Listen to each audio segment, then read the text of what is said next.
Joe Gibbs, in his fourth season, in his second stint as head coach of the Redskins, was hoping this would be the year, and they got out to a great 5-3 start, but then had to deal with the tragic loss of Sean Taylor, who was murdered in his Florida home.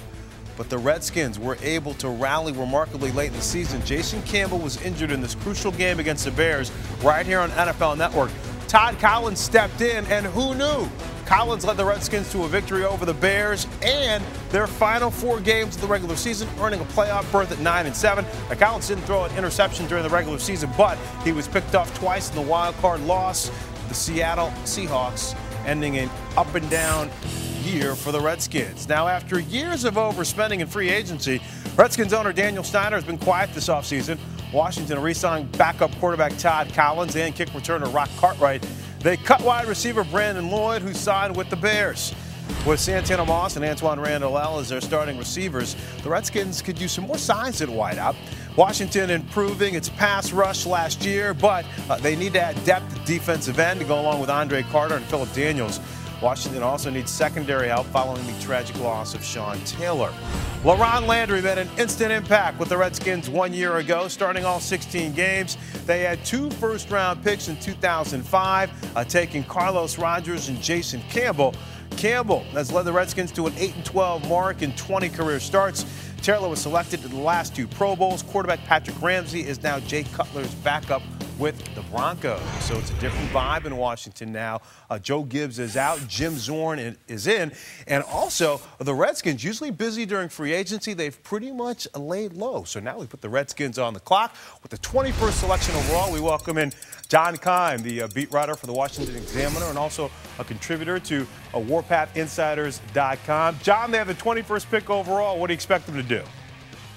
Well, I expect them, just as you said, looking for either a defensive end or a big receiver. Some of the big receivers who would be out there, if Malcolm Kelly slips to 21, which seems to be kind of iffy. You also have Devin Thomas from Michigan State and Texas's Limas Swede. Vinny Serrato is good friends with Mac Brown, the coach of Texas. So that's a possibility, although I don't think that that's where they would go as far as Limas goes. But Kelly, Thomas, that's a strong possibility. If they go defensive end, I think you're looking at Calais Campbell, possibly Philip Merling, and maybe in the second round, a guy like Lawrence Jackson.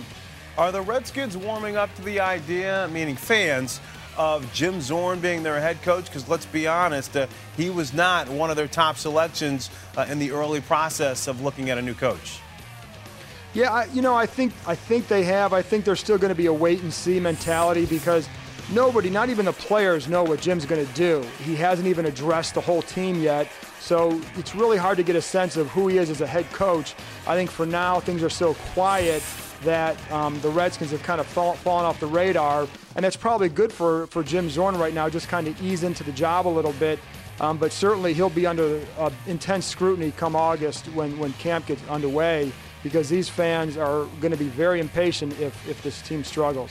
Jason Campbell dislocated his knee to end his season against the Chicago Bears. Todd Collins came in and did very well. What can we expect from the young quarterback in 2008?